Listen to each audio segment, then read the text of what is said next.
ओम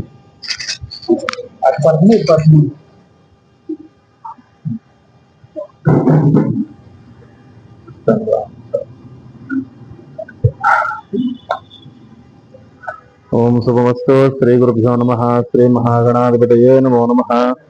ओम शुक्लां वरदरं विष्णुं शशिवर्णं चतुर्भुजं प्रसन्नवदनं ध्यायेत् सर्वविघ्नोपशान्तये।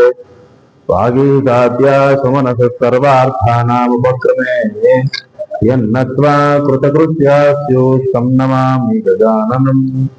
मालां कुण्डीं च धमरुं शूरं दण्डं सुदर्शनं दधानं भक्तवरदं दत्तात्रेयं नमामि। यस्य सर्ववक्त्राङ्गकारितत्यभयशतं विघ्नं सततं निष्पक्षेणं तमाश्रये। आमीहि कृतमार्ताण्डं गोपते कृतसागरं सुनीकृतं आञ्जनेयं नमामि। चरितं रघुनाथस्य शतकोटिप्रविस्तरम् एकैकाक्षरं प्रोक्तं महापातकनाशनं। वाल्मीकिगिरिसम्भूता रामसागरगामिनी पुराणभवनं पुण्यं रामायणमहानदिः। यत्कर्णाञ्जलितं पुटैरहरहस्तं लिङ्गवत्यानरा वाल्मीकिर्वदनानन्दगलितं रामायणाख्यं वदतु। जन्मव्याधिजरा विपत्तिमरणै अत्यन्तशोकद्रवं संसारान्तविधाय गच्छति पुमान् विष्णोः परं शाश्वतम्। वैदेहीसमितं समुद्रमतले हरिते महामण्डपे मध्ये पुष्पकमणिमयो विराजते चिरम्। आपदानुभक्तारं दातारं सर्वसुखदां लोकाभिरामं श्रीरामं भूयो भूयर्मामः। जगद्गुरुवरो रामो लक्ष्मणस्य महाबलः राजा जगद्विजयो राजवेणाभिचारितः। दासोऽहं कौसलेन्द्रस्य रामस्य कृतकर्मणः हनुमान् शत्रुसैन्यानां निहन्तं मारुतात्मजः। नरावणसहस्रम्ये युद्धे प्रतिब्रह्मये शिलापुत्रप्रहरते पादपैकिकाग्रजः। अर्धयित्वा भुजङ्गन्ताम् अभिवाद्यरमैः संवृत्रार्धो गमिष्यामि विगतां सर्वराष्ट्रपुरीं। धर्मात्मा सत्यसङ्गस्य रामो दासर्यदि पौरुषेज प्रतिद्वन्द्वे शरेजहि रावणम्। तपस्वाध्याय निरतं तपस्वीवाग्जलान्तरं नारदं परिपत्रत्य वाल्मीकिमुनिपुङ्गवम्। ब्रह्मान्ता गुरुवत्साक्षादिष्टं दैवं श्रियःपतिः आचार्या श्रीमदाचार्या सन्तु मे जन्म जन्मनि। अस्मत्श्रीगुरुभ्यो नमो नमः। गुरुर्ब्रह्मा गुरुर्विष्णु गुरुर्देवो महेश्वरः गुरुसाक्षात् परं ब्रह्म तस्मै श्री गुरवे नमः। कर्कटे भवभूम्यां करुणीतां पाण्ड्य विश्वम्भरां गोदां वन्दे श्रीरङ्गनायकीम्। देवस्य मैत्रीं दिव्याम् आदौ गोदामुपास्महे। जन्मनि मालिकां प्रीत्या श्रीकरोति स्वयं प्रभुः। ऋतुमासु पाण्ड्यभूमि पूर्वफल्गुनीन भूयात् उदीतामुदारगुणरङ्गनाथप्रियवल्लभां वसुमतीमुपास्महे। हरिः ओम्। श्रीगुरुभ्यो नमः। ओम पात्र मार्गल सिंगल नगरनाडार मेराला भोगवीर भोगनंदवी तिरुमल कुमारी पावन सर्व तिरुमीरा पूर्व कोलंगोल नंदगोपकुमार एरांग कन्नी कवलियन्नो आर्मे संगन कदेवली गोरमस्तान नारायण नमके परतरवान आरोर भोग पड़िंदे लोरंबा वाई मार्गल सिंगल नगरनाडार मेराला भोगवीर भोगनंदवी तिरुमल कुमारी पाड़ी कलवर तिरुमीर पूर्व कोलंगोल नंदगोपकुमार एरांग कन्नी कवलियन्नो आर्मे संगन कदेवली गोरमस्तान नारायण नमके परतरवान आरोर भोग पड़िंदे लोरंबा वाई वयस्क வாழ்வீர்கள் நாமும் நம்பாவைத்தோ செய்யும் திருக்கையில் கேளீரோ ஆர்கடவுள் பரிசுத்த பரமநிலைப்பாடி நெய்யினோம் பாடினோம் நாட்காலே நீராடி மையத்தொழுதோம் மகளத்து நாம் மையோம் செய்யாறு செய்யும் திக்ரத சென்றோதோம் ஐயம் சித்தி மாந்திரம் கேட்டாட்டி ஐயம் ஆரங்கந்து வந்தேரோம்பாவாய் ஓங்கி உலகளந்த உத்தமன் ஏற்பாடி நாங்கள் நம்பாவிற்கு காட்ட நீராடினால் எங்கின நாடெல்லாம் செங்கல் மாறுகிறது ஓங்குவரும் எழுதலா பொங்குவலை போதல் போரும் நம்படுப்பான் தேங்காய உத்திரந்து தமிழ பெற்று வாங்கலாம் உடம்பு இருக்கும் மலர் பெரும்ப கப்பல் முங்காத செல்வம் நிறைந்தோரம்பாவாய் ஓங்கி உலகம் ஏற்பாடி நாங்கள் நம்பாவிற்கு காட்ட நீராடினால் எங்கின நாடெல்லாம் செங்கல் மாறுகிறது ஓங்குவரும் எழுதலா பூங்குவலை போதல் போதும் கொடுப்பா தேங்காத குத்திரம் சென்றமலை பண்ணுவாங்க உடம்பு இருக்கும் வல்லம் பெரும்ப சுத்தல் நீங்காத செல்வம் நிறைந்தேவாய் ஆடுமலை கண்ணா ஒன்று நீ கைக்கிறவன் ஆடு குட்டுமான கொடா தேவி ஊடு உடல் பருவம் போல் கருத்து ஆளுங்களை பத்மநாபன் கையில் ஆடு போல் வில்லவரம் போல் நினைக்கின்றோ தாளாவர தாழ்மோன சிதறமலை போல் வாழ எழுதும் பிள்ளாய் நாங்களும் மார்க்கம் நீராட வந்தேலவரம்பா வாய் மாயனை மன்னும் வளமுதலில் முன்னினை தூய பெருமையை விமனை திரைவனை ஆயக்குளத்தினால் தோன்றும் மனிதத்தை தாயை உடல் விளக்கும் செய்த தாமோதரனை தூய்மாம் வந்து நாம் தோன்றது வாயினால் பாடுமனத்தினால் சந்திக்கா போய் உடவும் கோதரவாழ்ந்தனவும் தீயனால் சூட்டாகும் தேர்வரம்பா வாய் புள்ளும் சிறந்தனதான் புடலையின் கோயில் வெள்ளை எழுந்தங்கம் தேர்வரும் கேட்கலையோ எல்லா எழுந்திராய் சென்றோ கள்ளத்தகலங்கலப்பழைய தாழ்த்தி வெள்ளக்கரவையின் பேரவந்தனை உள்ளத்து கொண்டு முழுவதும் யோகளும் எல்லை என்பார் என்ற பேரளவும் உள்ளம் புகழ்ந்து கொடுத்தேலோரம்பாவாய் கீழ் கீழனுக்கும் ஆனை காற்றும் கலந்து பேசின பேச்சரவும் கேட்டதையோ பெய்தென்னே ஆற்றும் தரக்கும் கலகலத்தை வேற்று வாதரங்களுக்கு யார் மத்தினால் அவசை கொடுத்தேலும் கேட்கலையோ நாயக பெண் பிள்ளாய் நாராயணன் மூர்த்தி பேசுவனை பாடவும் நீ கேட்டு கிடத்தையோ செய்து முடியாது திருவேலோரம்பாவாய் கீழ் பாலங்கள் கண்டு திருவேடு நெய்வான் பந்தனம் கொள்ளை பெற்றாலும் போவான் போகின்றாரை போகாமல் பார்த்து பூவான் கொண்டிருந்தோம் கோது கொடுமுறையா மாவா எழுந்திராய் பாடிக்கொண்டு மாவா பிறந்தான மகளை மாட்டியா தேவாதி தேவனை சென்றும் நாம் சேவித்தால் ஆவா என்றாய் என்று அருவேலோடும்பாவாய் சோமன மூலத்துக்கு திருமலுக்கரையே யோகம் கமலத்திலே மேல் கணவரும் மாமன் மகளே மனிதரும் தாழ்வாய் மாமில் அவளை எழுப்பீரோ உன் மகள் தானமை அன்றுக்கு விட ஆனந்தலோ எவ்வளவு நிறப்பட்டாலோ மாமையும் வைகுந்து வைக்கும் என்னென்றோ நாம் பலவும் நவீன்றவாய் நோற்றுக்கு வருக்கும் பொருள்மனாய் மாற்றம் தாராள வாழ்த்துகிறவாய் நாற்ற புத்தமையாய் நாராயணன் நம்மால் போன்ற படை தரும் பொங்கிய நாள் இந்திரநாள் குற்றித்தன் வாய் விளக்க கும்பகர்ணனும் தோற்றம் உனக்கே பெருந்தால் தான் சொன்னானோ ஆற்ற வருந்தருடைய அரங்கலமே ஏற்றமாய் வந்து பெருவேலோரம்பாவாய் அட்டக்கரவை கணங்கள் பலகரங்கோ என்பது செய்யும் குற்றம் என்றில்லாத கோவலத்தம் போப்படியே குற்றவன் பொறுமையில கொண்டதாய் சுற்றம் தோல்மார் எல்லாரும் வந்து குற்றம் புகழ்ந்து மன்னன் கேட்பாரா சிற்றாக எழுதாதல் பெண்டாட்டி நீ குடும்பம் பொருளேதோ ரொம்பாவாய் அனைத்தெல்லாம் கட்டுரிமை கற்று திறங்கி திணைக்கு மறுபடியே இருந்து பார்த்தோரா அனைத்தெல்லாம் திறக்கும் செல்வன் தங்காய் மனிதனை வாழ்வுகளை பற்றி தினத்தினால் துணினங்கள் பமான விட்டார் மனத்துக்கு யானை பாடவும் நிவாய்க்கிறவாய் ஈசியா இருக்கிறாய் இதென்ன பேரிறக்கும் அனைத்துள்ளாதார மருந்தேலோரம்பாவாய் புள்ளின் வாய் நானை போலாமரத்தினை தில்லி கலந்தானை ஈர்த்தனை பாடி போய் எல்லாரும் எல்லாரும் பாதை கடம் முக்கால் வெள்ளி எலும்பிலையால் உறங்குகிறோம் உள்ளும் கிளம்பிதான் போயிருக்காய் குளிக்குதிர கொடுங்காரே பள்ளி கிடத்தையோ பாவாய் நாளால் அல்லம் தகர்ந்து கருந்தேலோரம்பாவாய் உங்கள் உரை போதோ தட்டுவாவியில் உங்கள் நிர்வாகம் தங்கப்படுவத்தவர் அங்க திருக்கோயில் திருவான் போதார் எங்கே நமக்குவான் வாய்ப்பும் அங்காய் இருக்கிற நானாக நாவடையாய் தங்கள் வெற்ற மனம் கடக்கையன் அங்கை கண்ணானை பாடுவாய் எல்லே என்ன முடியோ இல்லை அங்கமை போதுகின்றேன் பல்லே ஒன்றும் கட்டுகளில் கண்டியும் வாழ்ந்தும் பள்ளியே நாடுகா ஓரணி போதவர்கள் சென்னுடையாய் எல்லாரும் போன்றால் கொல்லானை போன்றானை மாட்டடை மாட்டலுக்கு வல்லானை மாயனை பாடையில் வருந்தாவாய் ஆயுதனாய் பார்ப்பானே கோயில் தோன்றும் கேரளவாய் காத்தானே மறுத்தல் உண்டால் திறவாய் ஆயிரத்தி வாழ்ந்தான் உருமாம் ஒன்றும் பிறப்பாடுவான் ஆயுள்வாய் நம் நாட்டமான் நீ நெய் கருவும் நீ கேள் வருந்தாவாய் ஆயுதனாய் ஊரில் காப்பானே கோயில் தோன்றும் தோழவாய் காப்பானே முடித்தரும் தாழ் திறவாய் ஆயிரத்தி மணிவண்ணன் என்று உயர்வான் ஒன்றும் பிறப்பாடுவான் மாற்றாதேமா நீ கரும் நீ கேள்வாய்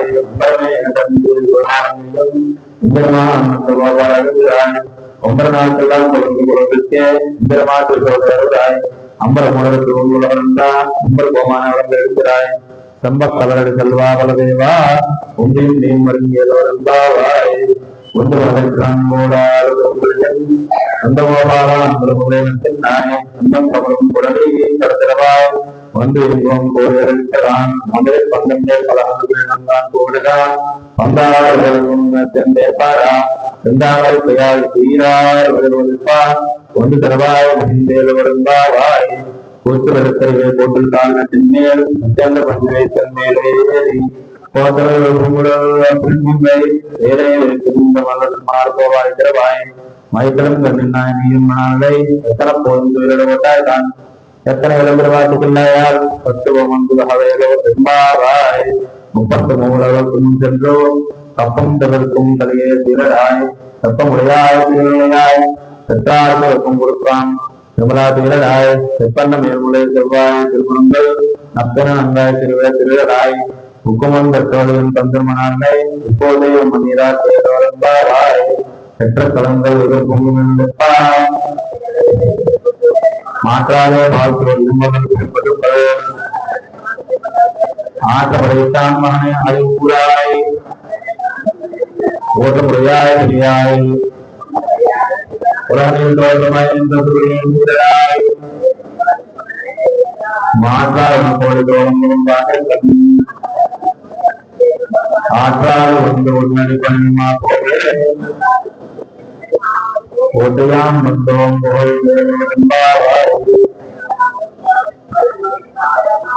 ఆండాల్ దేవుడిகளே శరణం. ముందుగా భాగవతోత్తముడికి నమస్కారం చేసుకుంటూ ఈ రోజు పాఠంలో అమ్మవారు నిన్న మనం అమ్మవారిని అడిగినట్టుగా స్వామివారు అమ్మవారు ఎవరి ముందు వస్తారని చివరికి అమ్మవారు ముందొచ్చి తలుపు తీసి అడిగేవారు చెప్పుకున్నాం. మీకు ఏం కావాలి అంటే మాకు అర్థం కావాలి తల్లి అంటే అహంకారాన్ని వదిలిపెట్టడానికి, అలాగే మా స్వస్వరూపం చూసుకోవడానికి వీలుగా, ఇతర విషయాలను పక్కన పెట్టేయడానికి ఒక విధంగా లాంటిది. అలాగే స్వామివారిలో అంటే స్వామి హరినామస్వామి స్నానంలో స్నానం చేసే భావంగా మీ స్వామిని పంపించాలన్నట్టుగా అడిగేట్టుగా మనం భావిస్తాం. ఇప్పుడు అమ్మవారు కూడా వచ్చి అమ్మ నేను కూడా మీలాంటి దాన్నే, మీలాగే స్వామి సేవకి అంటే స్వామి కైంకర్యం కోరుగా ఉండడానికి ఉన్నాను అన్న భావంలో పదండి మనం అందరం వెళ్ళి స్వామికి మంగళాచరణ పాడదాము అని అందరూ కలిసి స్వామివారి దగ్గరికి వెళ్తున్నారు అన్న భావంలో ఇప్పుడు స్వామివారిని వీళ్ళందరూ వెళ్తున్నారు.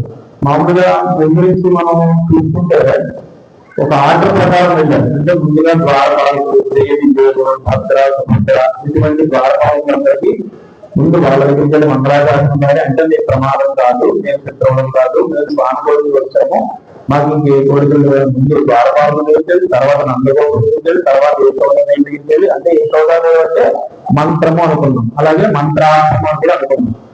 అలాగే తర్వాత బలరామదేవుడు స్వామి దగ్గరికి వెళ్ళి తర్వాత ఇప్పుడు స్వామి దగ్గరికి వచ్చారు. మనం ఈ విధంగా స్టెప్ బై స్టెప్ అంటే ఒక్కొక్కరి దగ్గరికి వెళ్ళి వాళ్ళ యొక్క అనుజ్ఞ తీసుకుని తర్వాత ద్వారానికి మనం వెళ్ళామన్న భావం అన్నమాట. అంటే ఇక్కడ ఏ విధంగా చెప్పారంటే అమ్మవారు స్వామివారిని చేరాలంటే అంటే నేరుగా స్వామి దగ్గరికి వెళ్ళిపోకుండా ముందు స్వామివారి యొక్క పరంపర అంటే ఆయన చేరుకోవాలంటే ముందు మనకి ఉండాల్సిన లక్షణాలు అంటే ముందు ఇటువంటి రాగద్వేషాలు వహించుకోవడం కానీ, లేదంటే భోగమే కలిగి ఉండడం కానీ, ఈ యొక్క పరిపూర్ణమైనటువంటి జగన్మార్గంలో ఈ పవిత్రవంతంలో మనం చేయవలసిన పుణ్యం పనులు అంటే స్వామి కైంకర్యం కోసం ఏ విధంగా మనం సహాయపడగలం అన్న విధంగా.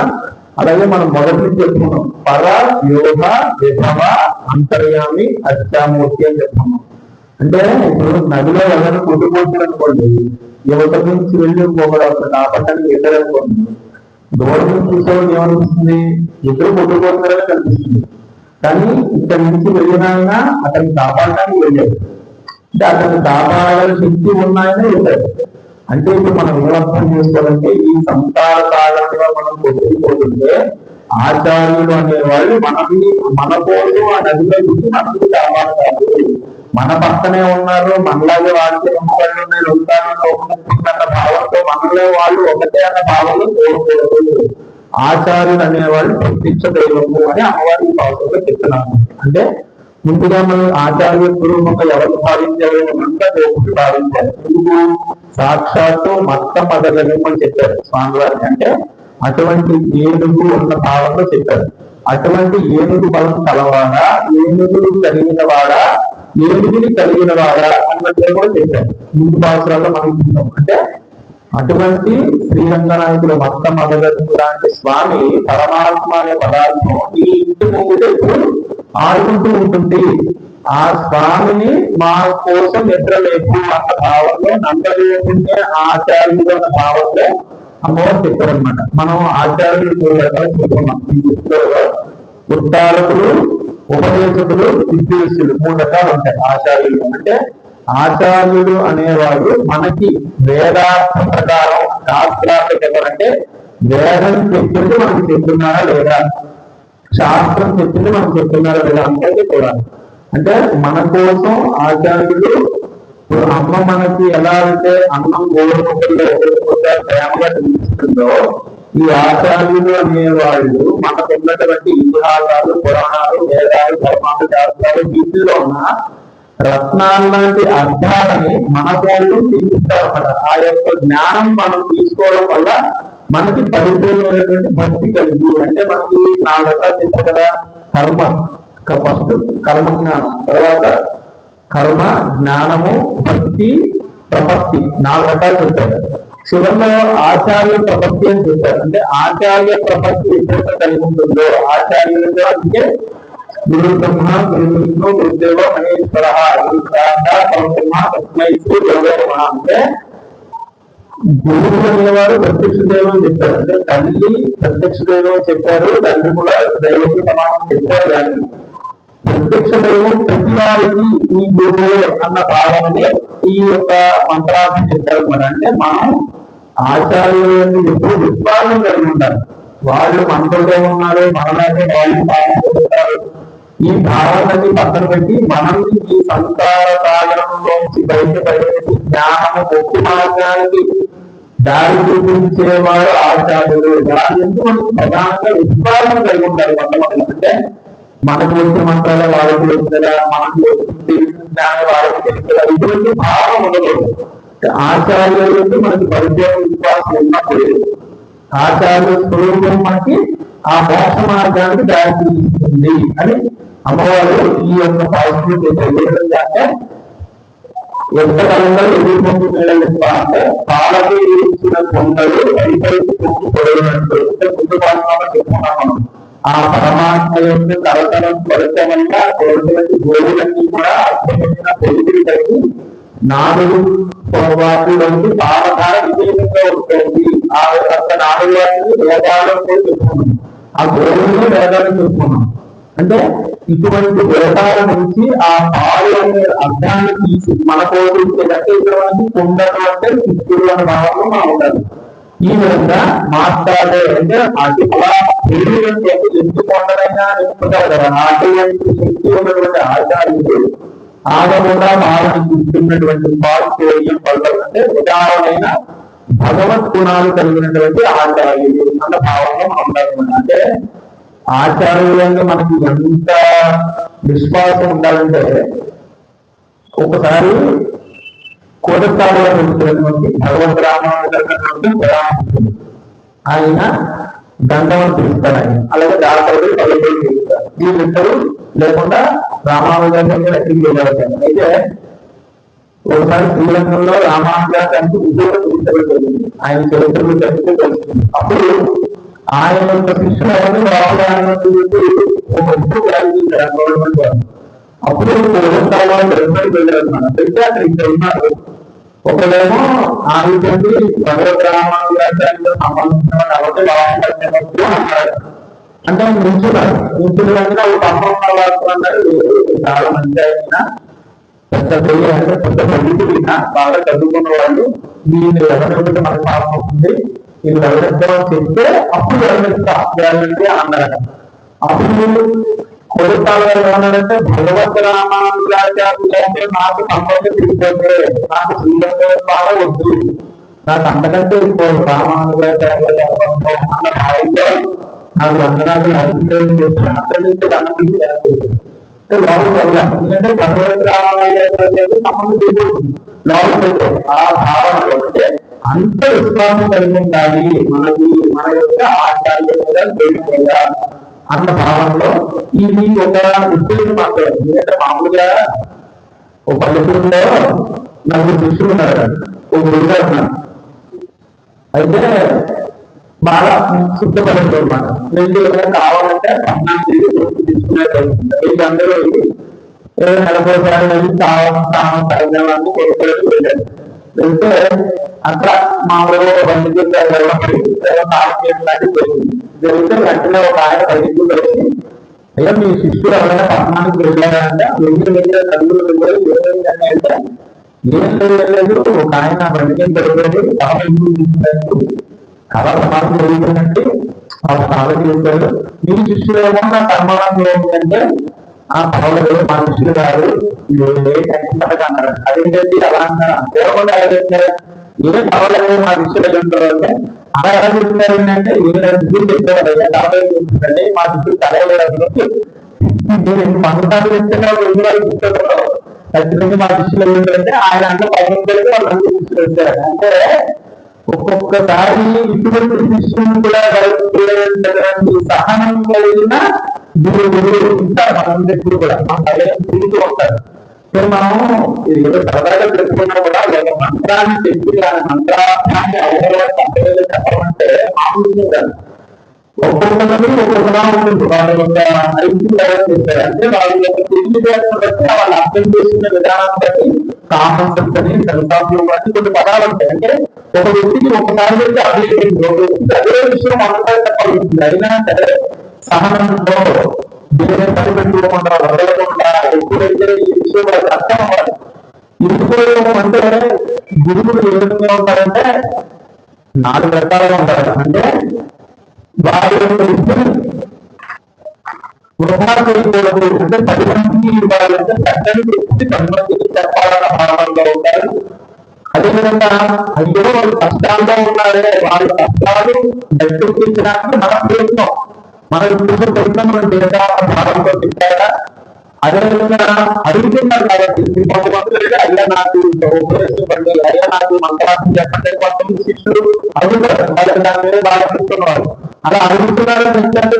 అదేవిధంగా తమకు తెలిసింది పక్క వారికి చెప్పకుండా ఉండాలని కొంతమంది చెప్తారు. ఈ విధంగా గురువులు 4 రకాలుగా లోపడుతున్న గురువులు అంటే 5 రాయిలో ఉన్నటువంటి అద్భుతమైన అద్భుతమైనటువంటి అంటే అటువంటి 4 రకాల స్వరూపమైనటువంటి ఆ ఊళ్ళో ఆశ అంటే అటువంటి అవతారాలు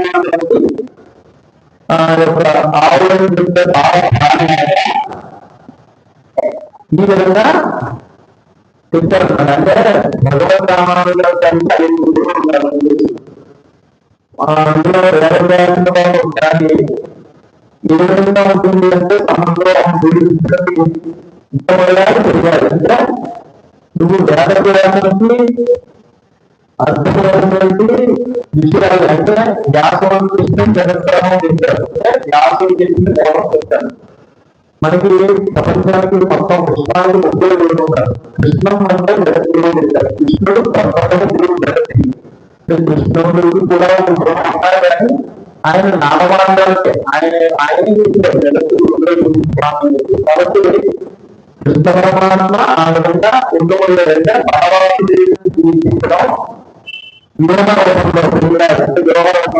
తర్వాత వెలగలిందంటే అవతారంలో వామనుడు కానీ శ్రీరాముడు కానీ శ్రీకృష్ణుడు కానీ నరసింహస్వామి కానీ వీళ్ళందరూ ఏదో కార్యాన్ని సిద్ధించడం వస్తారు. అంటే ఆయనకి ఏదో అవతారం తీసుకోవాలి అన్న భావన లేదు. ప్రహ్లాదుని దర్శించడం కోసం నరసింహావతారం, ఇంద్రుని దర్శించడం కోసం రామావతారం, అలాగే రావణాసుని దర్శించడం కోసం రామావతారం. అంటే లోకోత్తరంగా అవతారం తీసుకున్నారు కదా. ఆయన ఆత్మ సాక్షిగా నేను చెప్పాలి నాకు అటువంటి పరమాత్మ గురించి మనం వెళ్తున్నాం కాబట్టి మనకి ఇంద్రియాలు కలిగి ఉండాలి, మనకు ఎందుకు బోధనలు కలిగి ఉండాలి అన్న తర్వాత అత్యావతారాల మూర్తి యొక్క అవకాశం తీసుకున్నారన్నమాట. అమ్మవారి అంటే మామూలుగా మనం రాముడి కాలంలో మనం తెలియదు, కనీసం స్వామి కృష్ణుడి కాలంలో కూడా మనం తెలియదు. కానీ వాళ్ళ అత్యావతార మూర్తులు మనకు ఉన్నాయి. కొంతమంది చెప్తారు ఏమంటే నేను నిరంతరం హరినామం చూపించాలంటే నా మనసులో అదే ఎవరు లేదు, ఇంకా కుటుంబంలో కనపడే గురు కూడా భావంలో ఉంటారు. అది తప్పు అందులో చెప్తారు భాషలో. అంటే మనం ఎంత అనుష్ఠానం చేసినా, ఎంత హరినామస్మరణ చేసినా ఆ అక్షరామూర్తి కనిపించినప్పుడు అక్షరామూర్తికి చేయవలసిందే. దాని యొక్క అర్థం తెలియగలదా అంటే చెప్తారు అంటే ఒక దేవుడు కనిపించినప్పుడు ఈ దిగులు జరుగుతున్నప్పుడు ఆ యొక్క జరిగినటువంటి అంధకారం పోవాలంటే మనలో ఉన్నటువంటి మన మనసులో ఉన్న అంధకారం పోతుంది, మనలో జ్ఞానాన్ని జ్యోతి వెలుగుతున్నది అర్థం. అలాగే ఇంకోటి సాధ్యం వివర్తనం చెప్తాం, రెండోకి ఉన్నటువంటి శక్తి నాలో రావాలి, నా ద్వారా ఈ ప్రపంచం అతీతం మా ఇళ్ళైనా సొంతంగా ఉండాలి, మా యొక్క సొంతంగా ఉండడం ఈ యొక్క సమాజం సొంతంగా ఉంటుంది. అలాగే ఈ భావంలో అంటే దేశం వెలుగుతున్న సాధ్యం వివర్తి సంయుక్తం మూడు వ్యక్తులు కలిసి ఒక దేశంలో వ్యక్తులు మా దగ్గర ఉన్నటువంటి యూత్, నా దగ్గర ఉన్నటువంటి అందరూ సొంతంగా ఉండాలి. అలాగే భక్త్యారూపం జగత్యాన్ని దేవాలు పరమాత్మనే అంటే నరకాలు కూడా అంటే నాలో ఉన్నటువంటి నరకాలు తీసేసి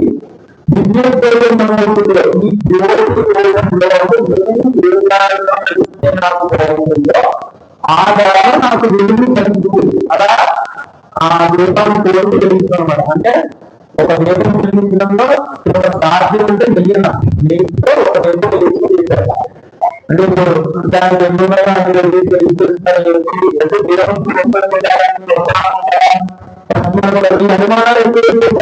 అసలు భావం కలిగింది ఆ యొక్క వెలుగులో నన్ను నడిపించాలని. అంటే ఇప్పుడు దీపం వెలుగుతున్న అవసరం ఎంత ఉంటుందో అంటే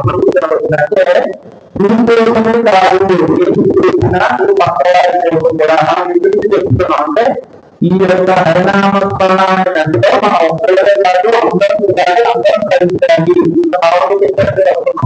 అంటే ఎప్పుడైతే భగవద్రామానికి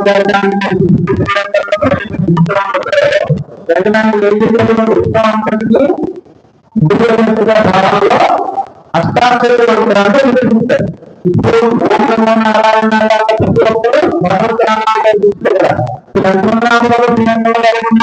అంటే భగవత్ కైంకర్యం కోసం మనం ముందుకు వెళ్తే స్వామి ఎప్పుడు ఎవరైనా మాట్లాడుతారో ఉంటారు, లేదంటే వారి యొక్క ముందుకు లోపంలో మనల్ని ముందుకు నడిపిస్తారన్న భావంలో ఉండాలన్నమాట. అంటే ఒక్కొక్క ఈ యొక్క స్వామికి చేసే ప్రతి కైంకర్యం దీపం వెలిగించడం కానీ, దూపం వెలిగించడం కానీ, నైవేద్యం పెట్టడం కానీ, ఆహారం ఇవ్వడం కానీ, అలంకారం సంపూర్ణం కానీ, ప్రతి దానికి ఒక అర్థ పరమార్థాన్ని మనలో నుంచి స్వామికి ఇవ్వాలి.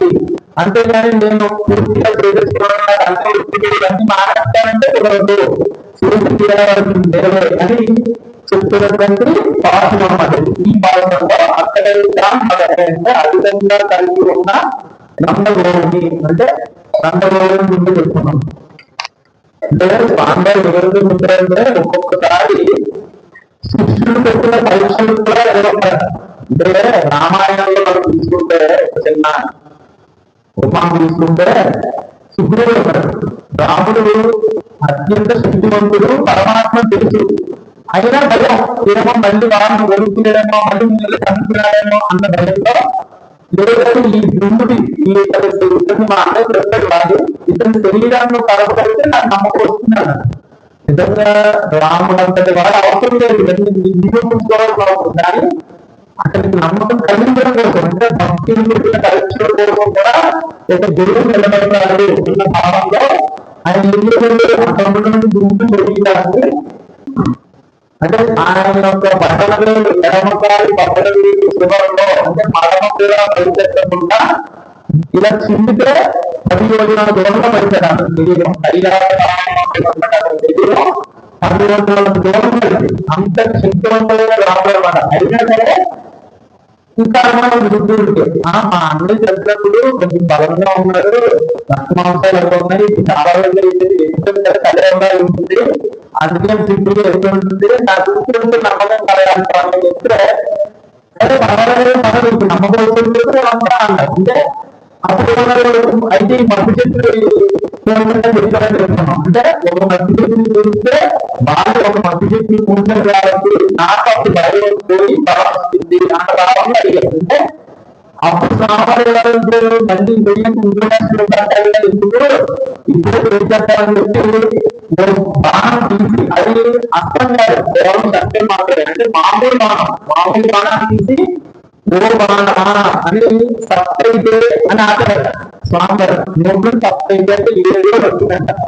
వెంటనే కష్టపాటు భరతాల్లో సప్తైతే మోక్షరాలు అంటే ఈ 7 నుంచి టైం పడుతుందంట. సప్తైతే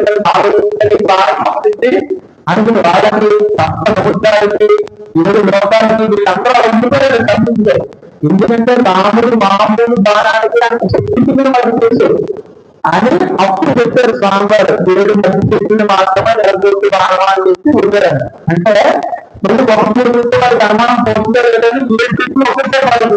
అంటే అటువంటి అంత శక్తివంతమైన రాముడు కూడా భక్తులు పెట్టినటువంటి అంటే తనని నమ్మడం కోసం పెట్టినటువంటి ఒక గురువుగా భావించినటువంటి సుగ్రీవుడు కూడా నిలబడ్డారు. నిజంగా నిలుపుకోవడం అవసరం లేదు. కానీ అతని నమ్మకాన్ని పొందడం అంటే విశ్వాసం అనేది అంత సులువుగా రాదు.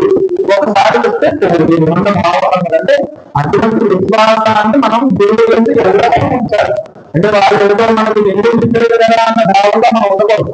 ఎల్లప్పుడూ కూడా వాళ్ళే మనకి ప్రత్యక్ష భావం మనకు కలిగి ఉన్నప్పుడు ఆచార్యులు ఆడవాళ్ళు మనకు పరిపూర్ణ విశ్వాసం ఉన్నప్పుడు మనకు ఖచ్చితంగా కలగగలమా అంటే మోక్ష మార్గంలో నడిపించడానికి వాళ్ళు ఎప్పుడు కూడా మనం ముందుంటారు అన్న భావంలో చెప్పారు. అంటే మనకి తమస్సు రజస్సు తత్వం అన్ని 3 ఉంటాయి కదండి. మామూలుగా జ్ఞానంతో చెప్తారు కదా, ఇలా చెప్తారు జ్ఞానంతో అర్థమైంది అంటే ఎప్పుడు ఈ దైవం ఎప్పుడు ఇదిగా ఉంటుంది. గురువు తన అహంకారాన్ని అడిచిపెట్టి మనకి ఈ 3 యొక్క అర్థం పరమాత్మ చెప్పి జ్ఞానాన్ని ఇస్తారు. ఇది జ్ఞానపదం. ఈ విధంగా మనకు జ్ఞానం కలిగించడం కోసం దేవుడు ఎప్పుడు కూడా కలిగి వాళ్ళ అన్ని ప్రకారాన్ని అందించుకొని వాటిని అన్నింటినీ అనగబడుతుంది. అంటే మనం పాత పాఠశాలలో చెప్పుకున్నాం ఉచిత అంటే అది బుద్ధి పుష్పం వేసుకోవాలి.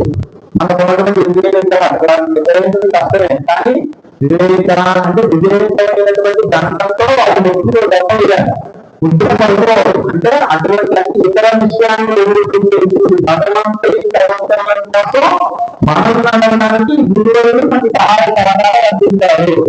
అటువంటి గురువులైనటువంటి ఆ నమ్మకం తీర్పించి ఆయన గురించి ఏంటంటే అకాల మన మంత్రము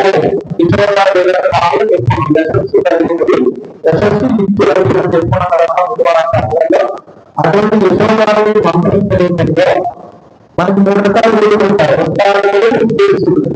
ఉద్దేశుడు భగవద్రామాలు అంటే నాకు ఎంత పాండిత్యం ఉన్నా ఎంత విద్య ఉన్నా ఇవన్నీ కూడా భగవత్ ప్రాప్తి అంటే రామానుజాసనం చెప్తేనే ఈ యొక్క విద్యకి ఆ యొక్క పరిపక్వతాన్ని వస్తుంది అని పూర్వాచార్యులు మనకి చెప్పడం. అంటే ఉపకారములు ఉద్దానులు మనకి మంత్రాన్ని ఉపయోగిస్తే దాని మంత్రాన్ని మనకి చూస్తే ఈ మంత్రాల ద్వారా మనకు తెలిస్తే ఉద్దేశుడు యొక్క యొక్క మనం ఆ యొక్క శిక్షణ పొందినప్పుడు మనకు ఖచ్చితంగా జ్ఞానం కలుగుతుంది అన్న భావంలో రామానుజాసనం అంటే మనం ఎవరైనా సరే రామానుజాసనం చేసుకున్నప్పుడే మనకి స్వామివారు అంటే గోకులను పాలించే గోకుడు అంటే నందగోకుడు ఆయనే వేదాలను చెప్పుకుంటారు. ఇటువంటి వేదాలను పాలించే వాళ్ళు ఆచార్యులు వీళ్ళు మనకి పరిపూర్ణ జ్ఞానాన్ని ఇస్తారు. ఈ విధంగా అత్యావధానం ఉంటుంది. మనం తప్పు చేయకూడదు. ఖచ్చితంగా మనం చేయడానికి జరిగిలో భాగంగా వాళ్ళకి మనం నిర్మాణాన్ని ఇచ్చేయాలి. కాలంలో ఈ విధంగా చెప్పారనమాట. అంటే కొంతమంది భగవద్గీత కొట్టి పరం పొందడానికి ప్రయత్నిస్తారు. అంటే భగవద్గీత మనకు శరణ్యం గీతలో ఏముందో అదే చేస్తాం అలాగే కొంతమంది భాగవతాన్ని తీసుకుంటారు, కొంతమంది మహాభారతాన్ని తీసుకుంటారు. అలా అమ్మవారు ఎవరు తీసుకున్నారు? నందగోపుని తీసుకున్నారు. నందగోపుని యొక్క పాదాలు పెట్టుకుంటే, అటువంటి ఆచార్యుల యొక్క పాదాలు పెట్టుకుంటే మనకు మోక్షం కలుగుతుంది అన్న భావంలో ఈ తిరుపతి ప్రబంధాన్ని అమ్మవారు, అంటే నందగోపుడు ఎక్కడుంటే అక్కడ పరమాత్మ కాబట్టి అంతే కదా. ఆయన యొక్క ఇంటికి వాకుల్లో శత్రువులందరూ భయపడుతూ నిలబడతారు, మమ్మల్ని ఏం చేయకు స్వామి ఇంక చాలు అన్నట్టుగా. కానీ మేమందరం ఇంటి వాళ్ళు ఎందుకు వచ్చాం, నీకు మంగళారామం పాఠానికి వచ్చాం స్వామి అంటే నీకు భయపడి కాదు, అలానే మా దగ్గర వరాలు కావాలని కాదు, కేవలం నీకు సుప్రభాతం మంగళారామం పాఠానికి వచ్చాం స్వామి అన్న భావంలో స్వామివారి ఇంటి ఒకటి నిలబడ్డారు. మరి నీలాంటి వీళ్ళందరూ వెళ్ళి ఆ స్వామివారి గుడికి వెళ్ళారనమాట. అలాగా అజ్ఞానమైన తరంగా ఒక్క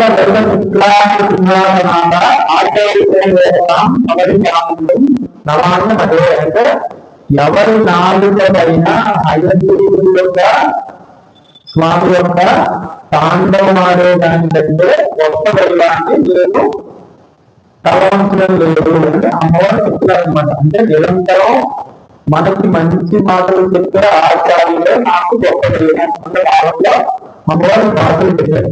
ఈ విధంగా ఆచార్య ప్రపత్తి అని మనం చెప్తున్నాం. అంటే నుంచి కర్మ, జ్ఞానము, భక్తి, ప్రపత్తి, ఆచార్య ప్రపత్తిని చెప్తున్నాం కదా. చివరిలో కర్మ ఆచార్య ప్రపత్తి అంటే ఆచార్యులు చెప్పిన పూర్వాచారాలు చెప్పినది ఏంటైనా మనం ఖచ్చితంగా చేసినప్పుడు మనకి మోక్షం కలుగుతుంది అన్న భావంలో అమ్మాయి చెప్పారంటే నందగోపుడే ఇప్పుడు మన ఆచార్యుడు అన్న భావంలో చెప్పారనమాట. మామూలుగా ఒక్కొక్కళ్ళు ఒక్కొక్క విధంగా కలుస్తారు కదండి. అంటే అన్నమాచార్యుడు వెంకటేశ్వర స్వామిని కీర్తిస్తూ అంటే తాను మనం చెప్పుకున్నాం ఈ కలియుగంలో కీర్తన అని, కృతయుగంలో జ్ఞానము, త్రేతాయుగంలో యజ్ఞము, ద్వాపరయుగంలో అర్చన, ఈ కలియుగంలో పాట. కనీసం నోరు తెలిసి అంటే నీ యొక్క పదవంలో స్వామిని కీర్తించు సరిపోతుంది అని చెప్పుకుంటారు. అంటే అన్నమాచార్యుడు స్వామిని అలా కీర్తించి వెంకటేశ్వర స్వామి మోక్షాన్ని పొందాలని చెప్పుకుంటారు. అంటే ఆయన ఇంట్లో కూర్చుని చేయలేదు కదా, సాక్షాత్తు స్వామిని ఎదురుకుండా పెట్టుకుంటారు. అంటే అర్చనామూర్తి ఆయన లేకుండా మనం చేయకూడదు. అంటే నీకు ఎంత జ్ఞానం ఉన్నా, ఎంత కర్మ ఉన్నా, ఎంత భక్తి ఉన్నా అర్చనామూర్తి స్వరూపాన్ని తప్పు చేయకూడదు. ఎందుకంటే కలియుగంలో మనకి ఏదో అంటే మనం ఇప్పుడు ఫస్ట్ స్టేజ్ లో ఉన్నామండి, మాకు బాగా కర్ణామస్వం చేస్తున్నాం, సెకండ్ స్టేజ్కి వెళ్తే అందరిలో మా భయ కనిపిస్తాడు, తర్వాత థర్డ్ స్టేజ్కి వెళ్తే ఇంకా కలుగుతున్నారే కనిపిస్తున్నారే. అంటే ఈ అందులో అంటే ప్రహ్లాదంతటి జ్ఞానం కలిగినటువంటి ప్రహ్లాదం కూడా అక్షామూర్తి గురించారు కదా. అంటే అక్షామూర్తి స్వరూపాన్ని తక్కువ చేయకూడదు అటువంటి భావంలో చెప్తారన్నమాట అమ్మవారు. ఈ విధంగా అంటే కల్చర్ల గోవన్న అంటే రామదాసు గారు సీతారాముని గురించి మోసాడుకుంటారు. అలాగే సీతారాముని పరమాత్ముని గురించి ధరించింది. అలాగే భక్తులు స్వామి అంటే ఇలాంటి వాళ్ళందరూ మా భక్తులైతే వీళ్ళు అక్షామూర్తి స్వరూపాన్ని ఎవరు వాళ్ళకి దీని కైంకర్యంలోనూ ఆ యొక్క విగ్రహ రూపంలో స్వామికి పూజించారు, సేవించారు, అర్పించారు, ధరించారు, మోక్షాన్ని పొందారు. అంటే వాళ్ళు అంత గొప్ప భక్తులుగా చేసినప్పుడు మనం కూడా చేయవలసిందే చేయము అని అనకూడదు అన్న భావంలో అంటే ఆచార్యులు అంటే మనం అంతా ఒక నదిలో కొట్టుకుపోయిన వాళ్ళని ఎందుకు కావాలంటే బయటకు వెళ్ళే వాళ్ళని కూడా ఇద్దరు సంపర్కంలో కానీ వాళ్ళు కాపాడడానికి వీళ్ళు వచ్చారు. ఇద్దరు సంపర్కంలో ఉండడం కాదు ఆ భావంలో అంటే ఈ సంసార కొట్టించే మనల్ని కాపాడడానికి ఆచార్యులు. అటువంటి ఆచార్యులు భగవంతుడిలో అత్యంత చెప్పారన్నమాట. నన్ను క్షమించిన పరమాత్మ చెప్పడంలో ఎప్పుడైతే ఆయన విశ్వరూపం చూపిస్తారో అంటే అప్పటి వరకు కూడా ఒక భావంలో ఉంటాడు. అంటే మన యొక్క శరీరము అంటే మన జీవన స్వరూపంలో ఉంటుంది. అంటే అర్జునుడు రథం ఏ విధంగా ఉంటుందో అర్జునుడు పరమాత్మ అలాగే అర్జునుడిగా ఉంటాడు. నరనారాయణుడు ఏ విధంగా ఉంటారో మన శరీరం కూడా అటువంటి మంత్రోపమైనటువంటిది. ఆ విధంగా భావన చూసుకోవాలి. ఒక అర్జునుడు స్వామి ఎన్నాళ్ళు ఏదో తెలియదు అంటే మీ అందు గౌరవించి కానీ నిజంగా ఒక భావించి ఒక దేవుడిగా భావించి అంతవరకు గౌరవమయ్యాలు ఇచ్చారు. కానీ ఇటువంటి సర్వము నీవే ఉన్నటువంటి పరమాత్మైనటువంటి ఇల్లు ఈ విధంగా అంటే ఇంత చిన్న రూపంలో ఉంచావా అంటే సర్వం ఉండేటప్పుడు రామావతారంలో కృష్ణావతారంలో వస్తారని గౌరవించారు కదా. ఎందుకంటే చెప్పండి, చూపించేంత వరకు అర్జునుడిగా జ్ఞానం కలగదు. జగత్తు గురువారం చేయలేదు. అర్జునుడు జ్ఞానం కూడా ఆయనకే తెలియదు. అలాగే కృష్ణ పరమాత్మ ఏదో వర్క్ చేస్తున్నప్పుడు అంతా ఆ యొక్క అగ్ని అంటే యజ్ఞంలో భాగంగా కలిసి తీసుకొని ఇంటికి పెట్టా ఉంటున్నారు. ఇంటికి పెట్టా ఉంటున్నా సామాన్యం అంటే ఇప్పుడు సరే అనుకోవాలి ఈ మాట మా వేదవాళ్ళు అంటే మా ముందు పెట్టుకున్నాం మనకి ఆస్ట్రేలియా మనకి చేస్తాం చెప్పుకున్నాం కదా. అలా కృష్ణ మాత్రం చెప్పిన వెంటనే ఆ గోవర్ధన పర్వతాన్ని తీసుకెళ్ళి వాళ్ళు సమర్పించినటువంటి పదార్థాన్ని సమర్పించారు. సమర్పించినప్పుడు ఇంద్రుడికి వారసు 7 రాత్రులు 7 వారములు ఆపకుండా ఉంది. అప్పుడు తర్వాత చిత్రుడు గోవర్ధన పర్వతం పెట్టి ఆ పర్వతం కింద మొత్తం గోవర్ధన ఊరు పిల్లలు అందించారు. అంటే స్వామివారే గోవర్ధన పర్వతంలో పెట్టి ఆ పదార్థాన్ని సేకరించి తర్వాత ఇంద్రుడికి చెప్పారనమాట. అంటే ఇంద్రుడు కూడా పదిహేను జ్ఞానం ఉన్నది అయినప్పటికీ సర్వం అంటే పాల సముద్రంలో స్వామి ఇంత చిన్న దేశంతో ఉండాలి అన్న భావంలో ఉన్నది. అలా రాకపోతే అంటే నిజంగా ఎప్పుడైతే ఇది జరిగిందో నా శక్తి వల్ల నీకు ముందు ఎప్పుడొస్తుంది అప్పుడు ఎందుకు తెలిసింది పరమాత్మే. కాబట్టి మనం ఇక్కడ మన ఆచరణ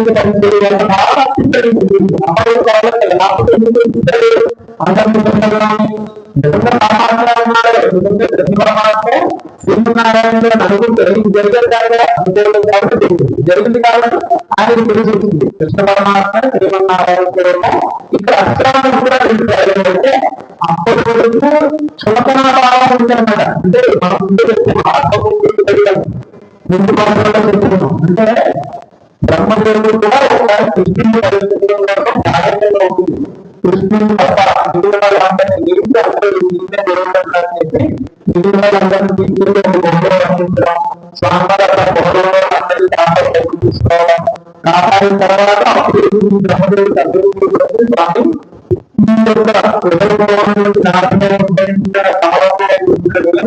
నాకు తెలియదు ఆయన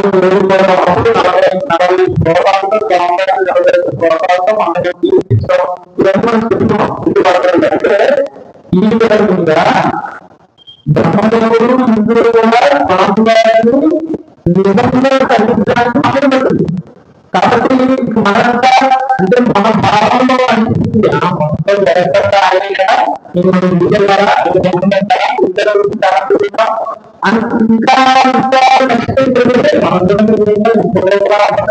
అంత బాగా స్వామి స్వామి ఆయన ఎప్పుడు మనం ఆహారంగా ఉంచుకోవాలి అని చెప్తున్నాం. ఇక్కడ అంటే నమ్మని వాళ్ళు ఉంటారు కదా, అటువంటి వాళ్ళతో పొగలు చూస్తాక ఈ విషయాన్ని చెప్తున్నారు. అటువంటి జ్ఞానుడికి భక్తుడికే తప్పలేదు మన ఏ విధంగా కొంతమంది రాకపోతే కదా అదేంటంటే పరమాత్మ మొత్తం అన్ని జీవుల్లో కూడా అది రాజంలో ఉంటారు. మీరు చెప్తారు కదా మీరు ఎందుకున్నామో పరమాత్మని ఇంక జీవితంలో ఎందుకు అన్న భావన కలగకూడదు అనమాట. దీనికి ఎదురు చేయవలసిందే అత్యావశ్య స్వరూపాన్ని గ్రహించవలసిందే. ఎందుకు మనం ఆ యుగంలో లేవు, ఆ మూర్తి యొక్క ప్రత్యక్ష ప్రభావాన్ని మనం చూడలేము. కాబట్టి ఆయన యొక్క స్వస్వరూపాన్ని నిర్ధారించే బాధ్యత మనకు ఒక కోయిల్ కావాలి. అంటే ఆయన ఇల్లైనటువంటి దేవాలయంలో ఉంటుంది కాబట్టి ఆ దేవాలయానికి వెళ్ళే అత్యావశ్యుడికి ఆచార్యులు అంటే మనకు విశ్వాసం ఉండాలి. భావన అర్థం చెప్తున్నమాట. అంటే ఇప్పుడంటే కొంత ఏం చేయాలి, ఇది వరకు రోజుల్లో మామూలుగా చాలా జాగ్రత్తలు జరిగింది. అంటే విగ్రహ స్వరూపంలో విగ్రహారాధన అంటేనే తెలుసుకోవడం, విగ్రహాన్ని నాశనాలు చేసేది కూడా కలిగారు మనకి తెలుసుకోవాలి అనుకోలేదు. ఇప్పటికీ తీరంలో ఆ ప్రాంతాలు ఎంత కష్టం కావాలని అక్కడ ఉన్నటువంటి లక్ష్యం ఆ రోజుల్లో అంత అవైంది కష్టపడి చూసుకొని తిరుపతిలో కాపాడారు.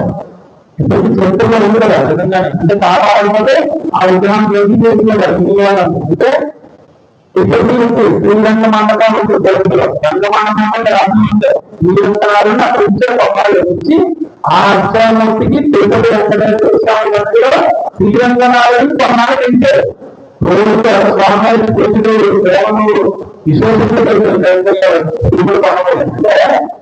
విగ్రహారాధన ఎప్పుడైతే దాని సులభంగా చూడకూడదు, విగ్రహంలో శక్తి ఉంది, అది మనల్ని ఖచ్చితంగా మోక్షానికి దారిని తీసుకెళ్ళిన విశ్వాసం, ఆ నమ్మకం మనకు ఎల్లప్పుడూ ఉండాలి. దాన్ని మనం కోరుకోకూడదు భావంతో అమ్మవారు చెప్తున్నారన్నమాట. అలాగే తర్వాత అంటే విజయనగర సామ్రాజ్యాన్ని శివాజీ మహారాజు కొంచెం ఊరు తీసుకొని కొన్నాళ్ళ తర్వాత ఇప్పుడు పరిశ్రమలో వెళ్ళిపోయింది. కాబట్టి ఇటువంటి శక్తి స్వామి వారిని మనం పూజిస్తాము. అంటే దానికి ఉత్తమంగా అంటే అర్థం దానికి తర్వాత ఇప్పుడు చెప్పుకున్నాం. దానికి అంటే 7 మంది కూడా స్వామివారి ఒక్క వాహనంగా తీసుకున్నారు. తెలియని దానికి తర్వాత అంటే ఈ మధ్య అభ్యహం జీవితం జపం స్వామి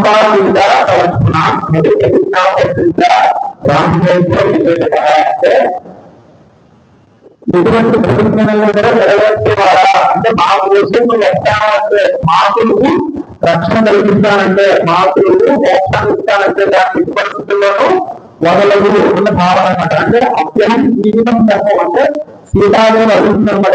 ఇప్పుడు ఎందుకంటే ఆ కవచనాలను చెప్పాం నెలకండి అంటే అప్పుడు చెప్తున్న రాముడు మహాత్ముడికి ప్రతిజ్ఞ చేశాను అంటే స్వామివారు సీతే లక్ష్మణ అవసరమైతే లక్ష్మణుడిదట, ఇంకా అవసరమైతే నిన్నే ఉంటుందట, ఇంకా అవసరమైతే ప్రాణాలైనా ఉంటుందట.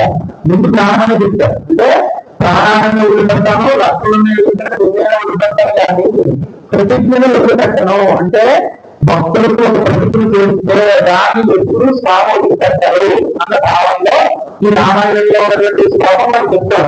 ఇటువంటి స్వామి వారు మనకి మోక్షాన్ని కలిగించడం ఎప్పుడు వస్తారు. కాకపోతే మనం చేసుకోవడానికి కొంచెం సమయం పడుతుందంటాం. అంటే ఆయన్ని మీ వైద్యంటే అడిగారు, అయితే 4 ఏళ్ళని చెప్పాను. అదేంటి తాతగారు మీకు 64 కదా అంటే లేదుగా ఈ 60 ఏళ్ళు సంతాల సందర్లో ఇంటి కూర్చున్నాను, భార్య కోసం పిల్లల కోసం అది ఇది ఈఎంఐ అంటే సరిపోయింది. ఒక 4 ఏళ్ళ నుంచే అసలు అర్థం ఏంటి, పరమాత్మ ఏంటి, మంత్రం ఏంటి, స్వామి ఏంటి, ఆయన చరణాలు ఏంటి, వీటి గురించి తెలుసుకోవడానికైనా ప్రయత్నిస్తున్నాను. ఆ భావనలో హరినామస్మరణ కోసం దాపత్రయ జరుగుతున్నాను అని చెప్పారు.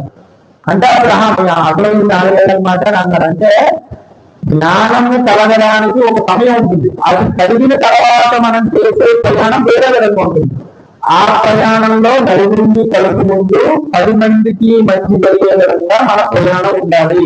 మనం ఇంద్రియ కలిగి బోధపై కలిగి వారికి సహాయం చేయడానికి ఆలోచించకూడదు. మనం చేయగలిగితే ఖచ్చితంగా చేసి తీరాలి అన్న భావంలో అమ్మవారు చెప్తున్నారన్నమాట. అంటే ఒక ఆయన వినాయకుడి విగ్రహం చేయించుకుందాం అనుకున్నాడు. సరే కదా షాప్కి వెళ్ళి అయ్యా నాకు వినాయకుడి విగ్రహం చేయించాలి వెళ్ళారు. కానీ ఆ షాప్ మొత్తం అంతా వేసి ఇదిగో స్వామి పూర్తి దర్శనమూర్తి కింద బంగారం ఉంది, ఎలక్షన్ ఉందని చెప్పారు.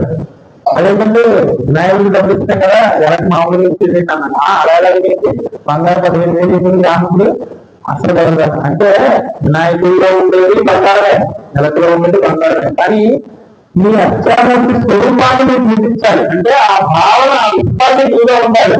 ఎలాంటి వినాయకుడు వినాయకుడే ఈ భావన ఎప్పుడు కలిగిందో ఆ విశ్వాసాన్ని కాపాడింది.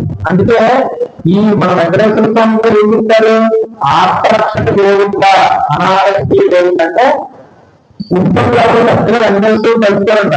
ఏదో సరదాగా ఖాళీగా ఉన్న ఇంట్లో ఉంటారన్నా వెంకటేశ్వరు కలుపుతారు. నిజంగా పెద్ద సమస్యలు వచ్చినప్పుడు వేరే దారి స్వామి కలుగుతూ వస్తారంట. అంటే అందుకే రాముడు ఎప్పుడు సీతాదేవిలో ఉంటారు. ఒక్కొక్క చోట రాముడు కూర్చున్న విగ్రహాలు కూడా ఉంటాయి.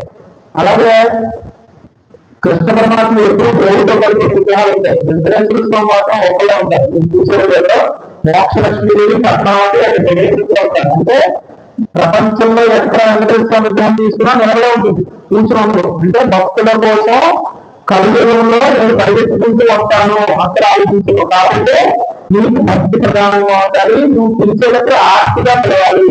ఏదో మొక్కుబడిగా వాళ్ళు పెట్టారు నువ్వు నమస్కారం నీ మనసు గురించి రావాలి. ఆ నమస్కారం అన్నది సంస్కారంతో కూడిందే ఉండాలి. ఎక్కడ నుండి గౌరవం ఉండాలి, మామగారి నుండి గౌరవం ఉండాలి. అలాగే భార్య కొంచెం అవగాహన ఉండాలి. అలాగే దాటి రాజు కూడా నువ్వు నీలాగే చూడాలి. అంటే నీకు కాలు కొన్ని ముందుకు ఒకలాగా వాళ్ళ కాలు ముందుకు ఒకలా ప్రవర్తించుకోవాలి.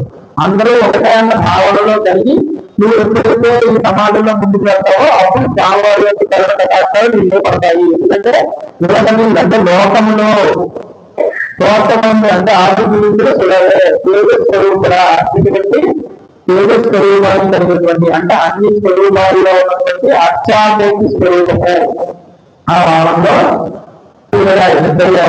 మాట్లాడంటే శత్రువులందరూ వెళుతున్నారంటే మీ బలం వల్ల తప్పటి వచ్చి ఇంకా రాలేక శరణ పొందడానికి మీకు శరణంటూ వస్తున్నారు. మీరు అంత ఆకార ఓడలేక ముందు అంటే వచ్చి అది అంటే ఈ పాదాలను పని మాటలను చూపించినట్టు అంటే మీ మంగళం వచ్చింది. అంటే మంగళం పడగలకు వచ్చి తిరిగి పాడడానికి వచ్చాను స్వామి. మీకు మంగళవారం పాడడానికి వచ్చాము కాబట్టి స్వామి అన్న భావంలో అమ్మవారు ఈ పాత్ర చెప్తున్నారు అన్నమాట. ఓం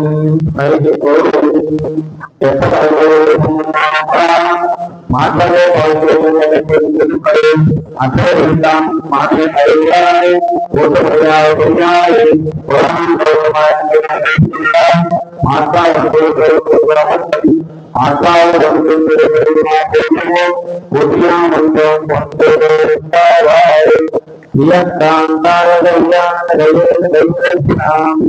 శ్రీవేంద్ర నివాసాయ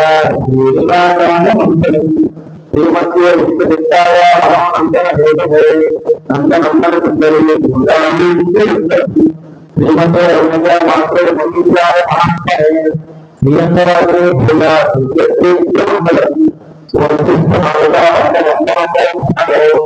శ్రీమధ్య